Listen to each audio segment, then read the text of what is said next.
વિદ્યાર્થી મિત્રો, આપણે અગાઉના વિડીયો નંબર 1 ની અંદર આંકડાશાસ્ત્ર એટલે શું, આંકડાશાસ્ત્ર શું છે, એનો ઉદ્ભવ ક્યાંથી થયો હતો, એનો વિકાસ કેવી રીતે થયો, એ બધી જ વિગતો જોઈ ચૂક્યા છીએ. હવે આપણે આ વિડીયોની અંદર આગળ જોવાનું છે માહિતીના પ્રકારો, કે જે માહિતી છે એ કેટલા પ્રકારની હોઈ શકે. તો અહીંયા આપણે જોઈએ માહિતીના પ્રકારો. તો કે માહિતી જે છે એ 2 પ્રકારની હોય. કેટલા પ્રકારની હોય? 2 પ્રકારની. કયા કયા? એક છે ગુણાત્મક માહિતી, બીજી છે સંખ્યાત્મક માહિતી. તમને એમ થશે કે ગુણાત્મક માહિતી એટલે શું અને સંખ્યાત્મક માહિતી એટલે શું, એના પ્રકારો પાછા કેવી રીતે, તો એના વિશે આપણે જોઈએ આગળ. તો સૌ પ્રથમ જોઈએ ગુણાત્મક માહિતી. તો કે ગુણાત્મક ચલ પરના અવલોકનોના સમૂહને ગુણાત્મક માહિતી કહે છે. જે ગુણાત્મક ચલ છે એના પરના જે અવલોકનો છે એને શું કહીશું? ગુણાત્મક માહિતી કહીશું. એના ઉદાહરણો જોઈએ કે ગુણાત્મક માહિતી જે છે એના ઉદાહરણો કયા કયા હોઈ શકે. તો કે કામદારોની જાતિ, કામદારોનું શૈક્ષણિક સ્તર, ધર્મ, શાકાહારી, માંસાહારી.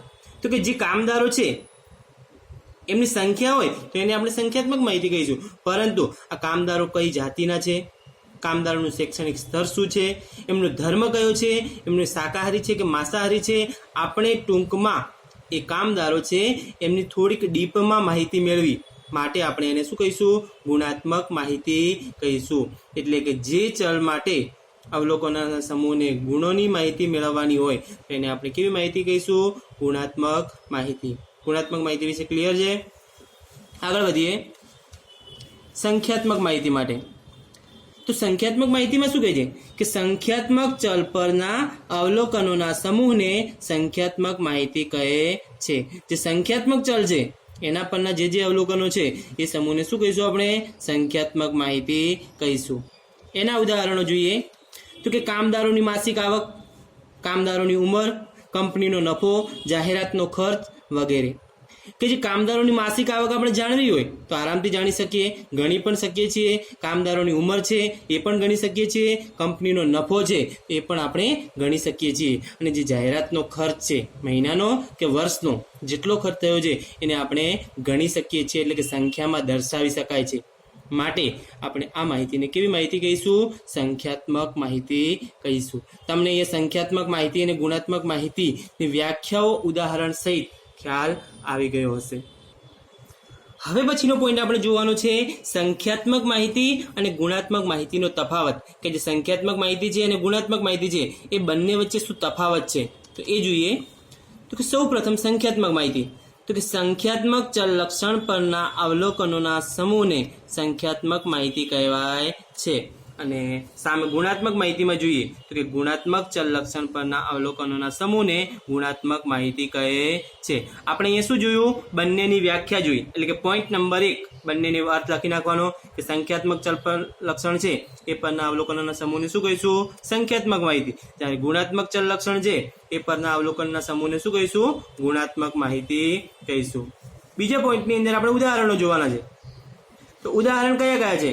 તો કે સંખ્યાત્મક માહિતીમાં કામદારોની સંખ્યા, એમની ઉંમર, એમની આવક, કંપનીનો નફો, જાહેરાત ખર્ચ જે સંખ્યામાં ગણી શકાય છે એ સંખ્યાત્મક માહિતીના ઉદાહરણ. અને સામે કામદારોની જાતિ. હવે જાતિને ગણવી હોય તો ગણાય?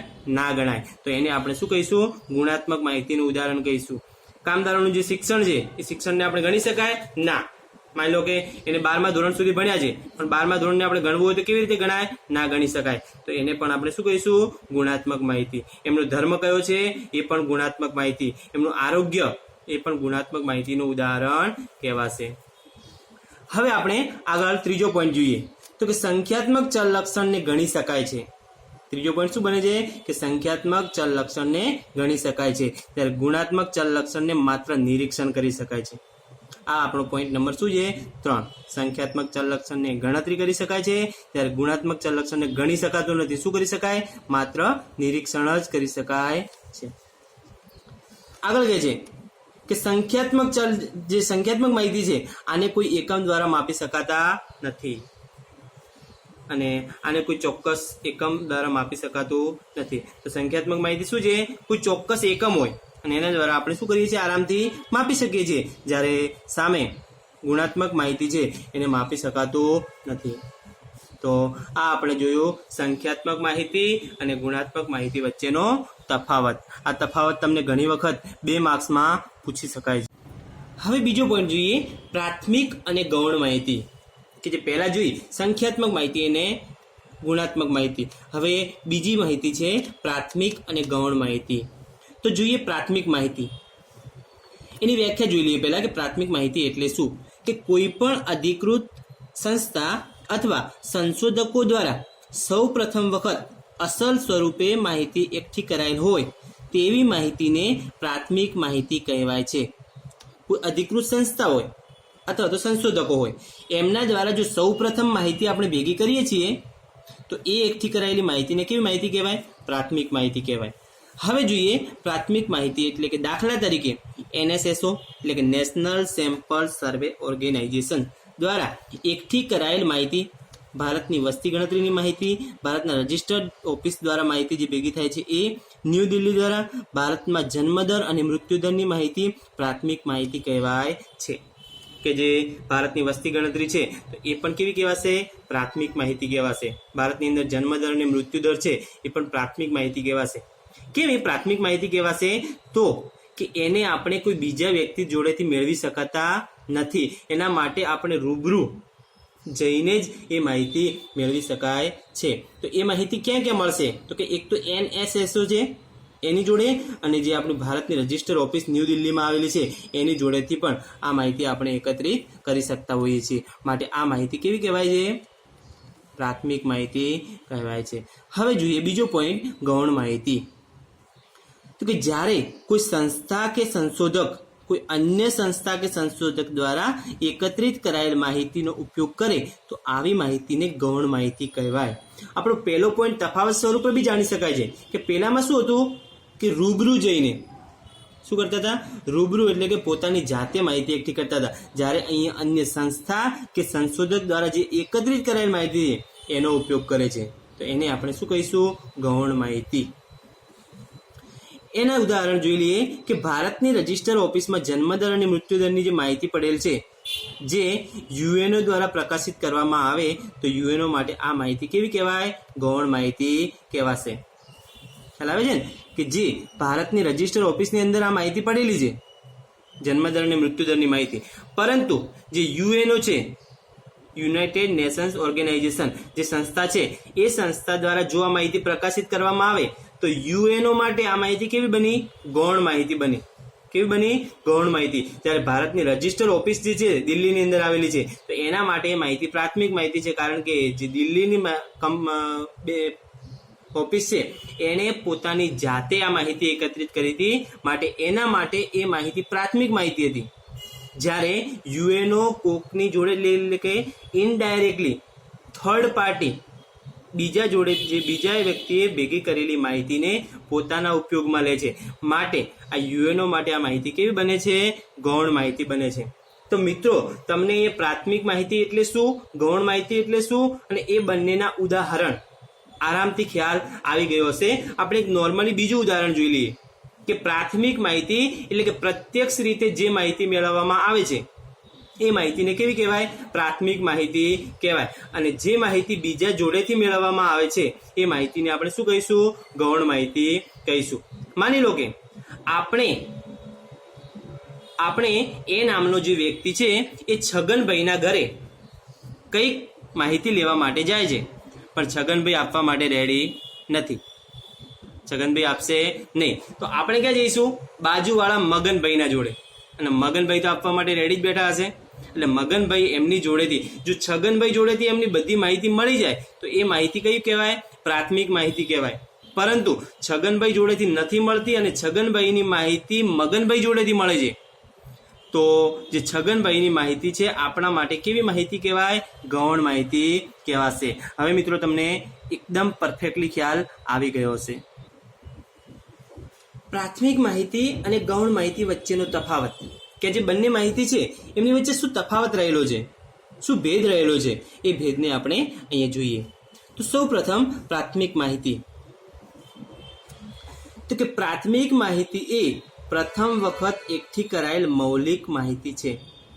કેવી છે? પ્રથમ વખત એકઠી કરાયેલી માહિતી છે. જ્યારે ગૌણ માહિતી એ મૌલિક માહિતી નથી, કારણ કે કોઈની જોડેથી આપણે મેળવેલી માહિતી છે. જ્યારે પ્રાથમિક માહિતી શું છે? ડાયરેક્ટલી આપણે જાતે જ મેળવેલી છે. આગળ, આ માહિતી તપાસ હેઠળના એકમોમાંથી લેવામાં આવે છે. આ માહિતી ક્યાંથી મળે છે? કે તપાસ હેઠળના જે એકમો છે એમાંથી લેવામાં આવે, કારણ કે જાતે તપાસ કરવામાં આવે અને એમાંથી આ માહિતી મેળવાતી હોય છે. જ્યારે ગૌણ માહિતી પ્રાથમિક માહિતીમાંથી લેવામાં આવે છે. પહેલી વખત આપણે પ્રાથમિક માહિતી મેળવીએ અને એમાંથી જે માહિતી મેળવવામાં આવે એ માહિતી કેવી છે? ગૌણ માહિતી છે. તો આ આપણા 2 પોઈન્ટ્સ અહીંયા પૂરા થાય છે. ત્રીજો પોઈન્ટ જોઈએ કે આ માહિતી તેના મૂળભૂત સ્વરૂપમાં હોય છે, તેથી તેને વર્ગીકરણ અને કોષ્ટક સ્વરૂપમાં ફેરવવી પડે છે. જે આપણે પ્રાથમિક માહિતી ભેગી કરીએ છીએ એ માહિતી કેવી છે? મૂળભૂત સ્વરૂપમાં જેવી રીતે મેળવી છે એવી જ રીતે છે, માટે તેને વર્ગીકરણ બી કરવું પડે છે અને કોષ્ટક સ્વરૂપમાં પણ ફેરવવી પડે છે. જ્યારે ગૌણ માહિતી છે એને વર્ગીકરણ અને કોષ્ટક રચના યુક્ત જ હોય છે, માટે એનું વર્ગીકરણ કરવાની જરૂર પડતી નથી. અહીંયા આ માહિતી જોઈએ એક જાતનું તો શિક્ષક છે અને આ માહિતી કેવી છે? વિદ્યાર્થી છે, કારણ કે શિક્ષક એ તૈયાર હોય છે, જ્યારે વિદ્યાર્થીને શું કરવું પડે છે? તૈયાર કરવો પડે છે. માટે આ માહિતી જે તૈયાર કરે છે અને એના પછી એને તૈયાર કરીને ગૌણ માહિતી આપી દેતા હોય છે. પછીનો પોઈન્ટ નંબર 4 જોઈએ તો કે આ પદ્ધતિ વધારે ખર્ચાળ છે. કેમ વધારે ખર્ચાળ છે? કારણ કે આપણે કોઈ માન લો કે મેં તમને આગળ એક્ઝામ્પલ આપ્યું હતું છગનભાઈનું, કે છગનભાઈની માહિતી જોઈએ છે તો આપણે શું કરવું પડશે? છગનભાઈના ઘરે જવું પડશે. તો છગનભાઈના ઘરે જો બાઇક લઈને જઈએ તો બાઇકનું પેટ્રોલ બળશે, સમય બગડશે, બરાબર. તો આ શું થયું? પદ્ધતિ વધારે ખર્ચાળ છે. જ્યારે આપણે આ માહિતી છે આપણી જોડે છગનભાઈની માહિતી આવી ગઈ, બરાબર, તો આરામથી આપણે એનો ઉપયોગ કરી શકીએ છીએ. માટે આ પદ્ધતિમાં ખર્ચ અને સમય ઓછો વપરાય છે. તો આ કેવી માહિતી કહેવાય? ગૌણ માહિતી કહેવાશે.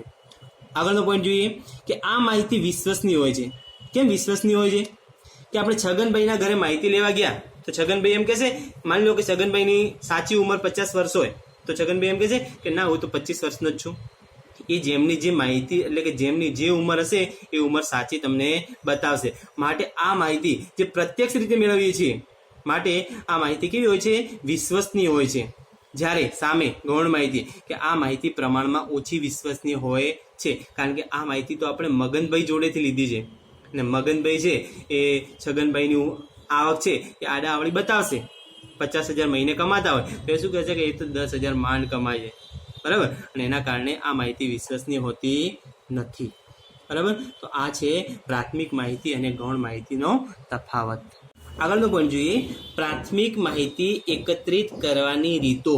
કે જે પ્રાથમિક માહિતી છે એ કઈ કઈ રીતો વડે એકત્રિત એટલે કે ભેગી કરી શકીએ છીએ.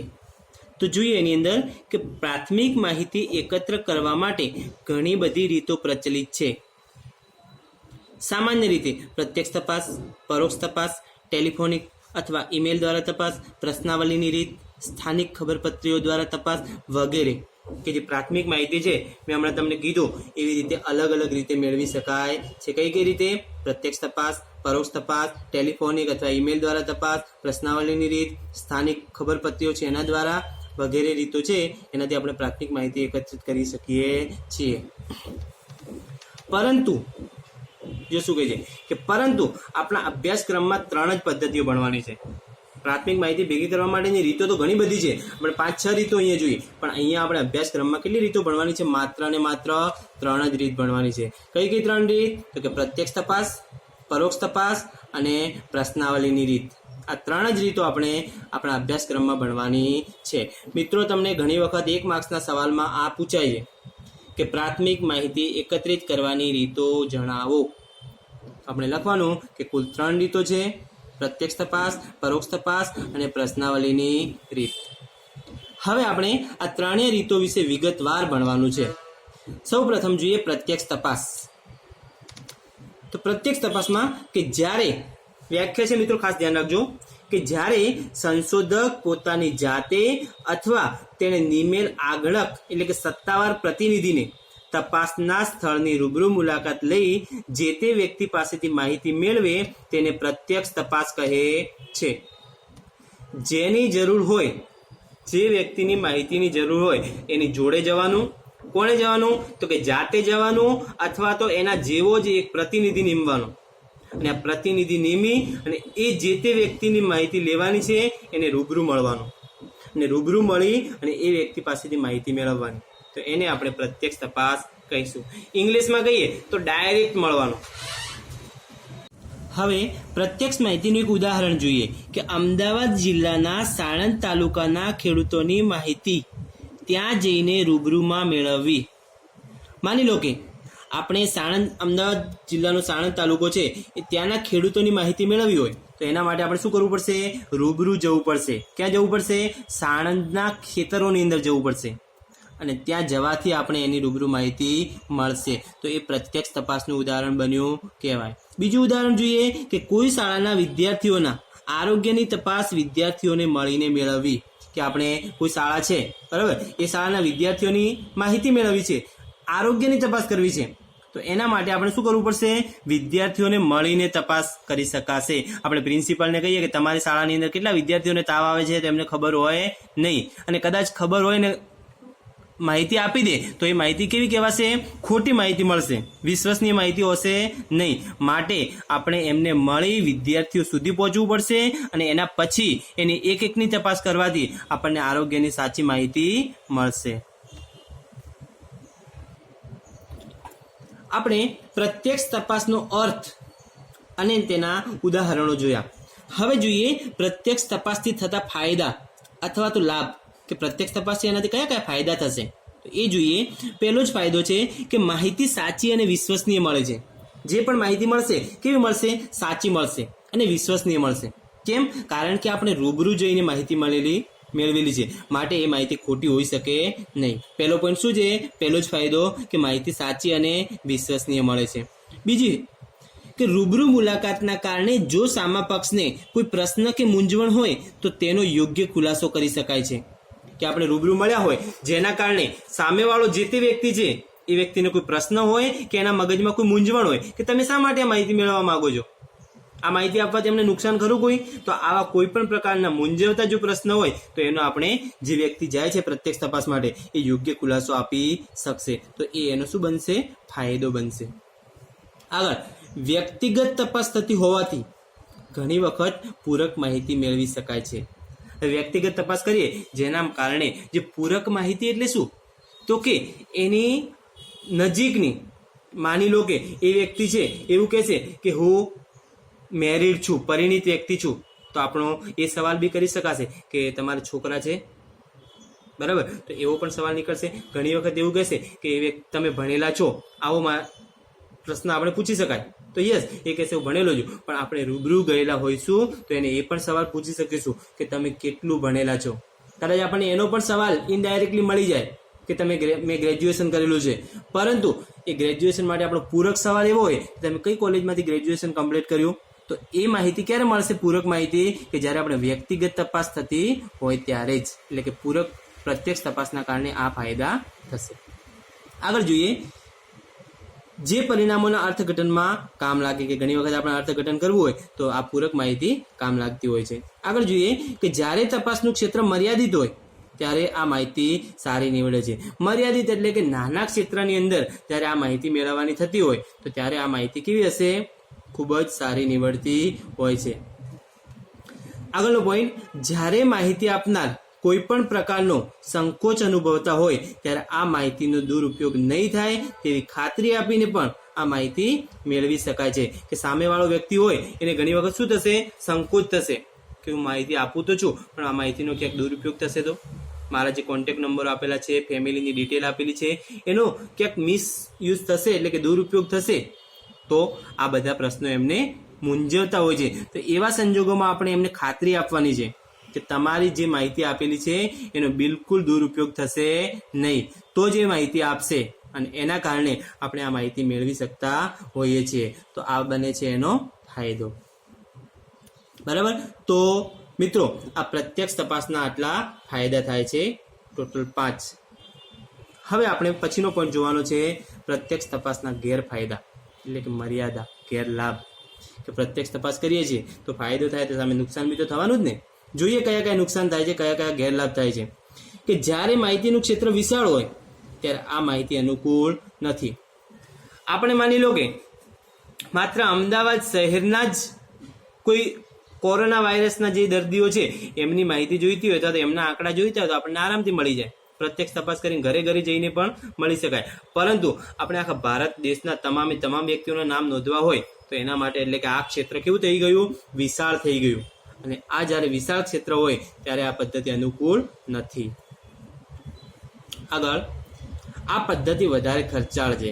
કેમ ખર્ચાળ છે? કારણ કે આપણે રૂબરૂ મળવું પડતું હોય છે અને રૂબરૂ મળીએ એટલે જે પ્રતિનિધિ નિમીએ છીએ તેમનો પગાર મહેનતાણું ચૂકવવું પડે, એ લોકો પાછળ સમય આપવો પડતો હોય છે, બરાબર, અને ખર્ચ વધારે થતો હોય છે. માટે આ પદ્ધતિ કેવી છે? ખર્ચાળ છે. જો આ ગણકો તાલીમયુક્ત ના હોય ત્યારે મેળવેલ માહિતી વિશ્વસનીય હોતી નથી. કે ઘણી વખત આપણે માહિતી તો મેળવી છે પણ જે માહિતી લેવા મોકલેલ વ્યક્તિ છે, આગણક છે, એ આગણક કેવો છે? તાલીમયુક્ત નથી. એટલે કે એની જોડે તાલીમ નથી. અને એવા સંજોગોની અંદર આપણને જે પણ માહિતી મળશે એ માહિતી કેવી હશે? વિશ્વસનીય હશે નહીં. તો આ થશે પ્રત્યક્ષ તપાસના ગેરફાયદા.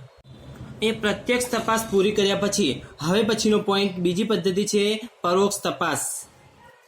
તો જોઈએ કે જ્યારે માહિતી મેળવવા ઈચ્છતી વ્યક્તિ કે સંસ્થા જ્યારે રૂબરૂ જવાના બદલે અન્ય વ્યક્તિ કે સંસ્થા પાસેથી માહિતી માગી લે અને તેનો ઉપયોગ કરે તો આવી રીતને પરોક્ષ તપાસની રીત કહેવાય છે. શું કહે છે? પ્રત્યક્ષ તપાસમાં વ્યક્તિ રૂબરૂ જતો હતો અથવા તો આગણકને મોકલતો હતો માહિતી મેળવવા માટે, જ્યારે અહીંયા વ્યક્તિ રૂબરૂ જતા નથી. શું કરે છે? તો કે વ્યક્તિ રૂબરૂ જવાના બદલે કોઈ અન્ય વ્યક્તિ અથવા તો અન્ય સંસ્થા પાસેથી માહિતી માગી લે છે અને તેનો ઉપયોગ કરે છે. તો આવી તપાસને કેવી તપાસ કહેવાશે? પરોક્ષ તપાસ કહેવાશે. દાખલા તરીકે કોઈ શહેરમાં થયેલ ખૂન કે ચોરીને બનાવો કોઈ વકીલનો જરૂર પડે તો તે નજીકના પોલીસ સ્ટેશનમાંથી મેળવી શકે છે.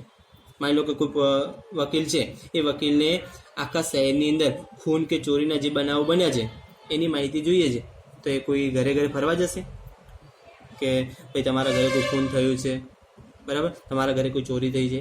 ના, એ વ્યક્તિ ડાયરેક્ટલી ક્યાં જશે? નજીકના પોલીસ સ્ટેશનમાં જશે અને એને પોલીસ સ્ટેશનમાંથી બધી જ માહિતી મળી જશે.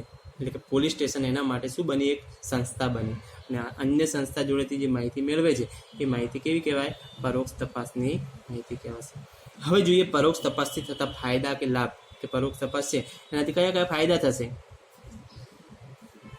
તો જોઈએ કે જ્યારે માહિતીનું કાર્યક્ષેત્ર ખૂબ વિશાળ હોય ત્યારે આ પદ્ધતિ અનુકૂળ છે. આખા અમદાવાદ શહેરની અંદર જેટલા ચોરીના અને ખૂનના બનાવો બન્યા છે એ માહિતી આપણે જોઈતી હોય તો આખા અમદાવાદના ઘરે ઘરે નહીં જવાય. અમદાવાદના જે તે વિસ્તારના પોલીસ સ્ટેશનો હોય ત્યાં આપણે જઈશું એટલે ત્યાંના ખૂનના અને ચોરીના જે બનાવો હશે એની આપણને માહિતી મળી જશે. એટલે કે કાર્યક્ષેત્ર વિશાળ હોય ત્યારે પદ્ધતિ કેવી છે? અનુકૂળ છે. પછી જ્યારે તપાસ હેઠળના વ્યક્તિઓ માહિતી આપવા માટે તૈયાર ના હોય ત્યારે આ જ પદ્ધતિ અનુકૂળ છે. કે ઘણી વખત એવું બને કે જેની તપાસ કરવાની છે એ જ વ્યક્તિ એવું કહે કે અમે તો માહિતી નહીં આપવાના, તો ત્યારે આપણે શું કરવું પડશે? ઇનડાયરેક્ટલી ક્યાંકથી માહિતી મેળવવી પડશે. મેં તમને આગળ એક એક્ઝામ્પલ આપ્યું હતું છગનભાઈનું મગનભાઈનું, કે છગનભાઈ છે એ પોતાની માહિતી આપવા માટે તૈયાર નથી, તો આપણે ક્યાં જવું પડશે? મગનભાઈ જોડે જવું પડશે અને મગનભાઈ જોડેથી છગનભાઈની માહિતી મેળવી લઈશું. તો એવા સંજોગોની અંદર આ પરોક્ષ તપાસ છે એ ખૂબ જ અનુકૂળ નીવડે છે. આગળ કહે છે પ્રત્યક્ષ તપાસની રીતની સરખામણીમાં આ રીતમાં સમય, ખર્ચ અને શક્તિ ઓછી વપરાય છે. કે જે પ્રત્યક્ષ તપાસ છે એ રીતની અંદર જેટલો ખર્ચ થાય છે, જેટલો સમય બગડે છે, બરાબર, અને જેટલી શક્તિ વપરાય છે એટલી શક્તિ પરોક્ષ તપાસની અંદર વપરાતી નથી. એટલે કે આમાં આટલો ફાયદો થશે. સરકારના જુદા જુદા વિભાગો માટે જોઈતી જુદા જુદા પ્રકારની માહિતી મેળવવા માટે આ રીત ખૂબ જ ઉપયોગી છે. કે જે સરકાર છે એના જુદા જુદા વિભાગો છે અને જુદા જુદા વિભાગો જોડેથી આપણે જુદી જુદી માહિતી જોઈતી હોય તો એના માટે આ ખૂબ જ માહિતી ઉપયોગી થશે. એટલે કે પરોક્ષ તપાસ છે એ ખૂબ જ ઉપયોગી રીત નીવડશે. તો આ છે એના ફાયદા, કે પરોક્ષ તપાસથી આટલા ફાયદા થશે. હવે આગળ જોઈએ પરોક્ષ તપાસના ગેરફાયદા અથવા તો ગેરલાભ કે પછી મર્યાદા. આ ત્રણ શબ્દ કોઈ પણ શબ્દ મૂકી શકાય છે. પરોક્ષ તપાસના ગેરફાયદા અથવા ગેરલાભ અથવા તો મર્યાદા. તો જોઈએ કે પરોક્ષ તપાસથી કયા કયા ગેરફાયદા થાય છે. તો પહેલું જ છે, જ્યારે વ્યક્તિ અથવા સંસ્થા કે જેની પાસેથી માહિતી મેળવવાની છે તે વ્યક્તિ કે સંસ્થા પૂર્વગ્રહયુક્ત અથવા પક્ષપાતી વલણ ધરાવનાર હોય ત્યારે આ માહિતી ઓછી વિશ્વસનીય હોય છે. શું કહે છે કે ઘણી વખત જેની જોડેથી આપણે માહિતી મેળવવાની છે, બરાબર, એ વ્યક્તિ કે સંસ્થા શું હશે? પક્ષપાતી હશે અથવા તો પૂર્વગ્રહયુક્ત હશે. એને જાણી જોઈને એવું હશે કે ચલો આપણે માહિતી ખોટી આપીએ, અથવા તો પક્ષપાતનું વલણ ધરાવશે. તો એવા સંજોગોમાં આપણે પરોક્ષ જે માહિતી છે એ કેવી હશે? વિશ્વસનીય બનતી નથી. કારણ કે આપણે બીજા વ્યક્તિ જોડેથી માહિતી મેળવીએ છીએ અને બીજા વ્યક્તિ જોડેથી મેળવેલી માહિતી સાચી અને વિશ્વસનીય હોય નહીં. બીજો પોઈન્ટ, જ્યારે ત્રાહિત વ્યક્તિ કે જેની પાસેથી માહિતી મેળવવાની છે તે અપ્રામાણિક, બિનકાબેલ કે અસક્ષમ હોય ત્યારે આ પદ્ધતિ નકામી બની જાય છે. કે જ્યારે ઘણી વખત આપણે એવા વ્યક્તિ જોડેથી માહિતી મેળવીએ છીએ, એ વ્યક્તિ છે કેવો છે? અપ્રામાણિક હોય, બિનકાબેલ હોય, એટલે કે માહિતી આપવા માટે કાબેલ જ ધરાવતો નથી, અને અસક્ષમ હોય, આપવા માટે સક્ષમ પણ નથી. તો ત્યારે તો આ પદ્ધતિ બિલકુલ નકામી બની જતી હોય છે. તો વિદ્યાર્થી મિત્રો, આ છે પરોક્ષ તપાસના ગેરફાયદા. આપણે અહીંયા બે પદ્ધતિઓ જોઈ. પદ્ધતિ નંબર 1 પ્રત્યક્ષ તપાસ, પદ્ધતિ નંબર 2 પરોક્ષ તપાસ. પદ્ધતિ નંબર 1 ની અંદર પ્રત્યક્ષ તપાસના ફાયદા જોયા, સૌપ્રથમ એની વ્યાખ્યા જોઈ, એના ઉદાહરણો જોયા, પ્રત્યક્ષ તપાસના ફાયદા જોયા, પ્રત્યક્ષ તપાસના ગેરફાયદા જોયા. એના પછી પરોક્ષ તપાસ એટલે શું, એટલે કે એની વ્યાખ્યા જોઈ, એના ઉદાહરણો જોયા, પરોક્ષ તપાસથી થતા ફાયદા જોયા, અને એના પછી જોયા પરોક્ષ તપાસથી થતા ગેરફાયદા.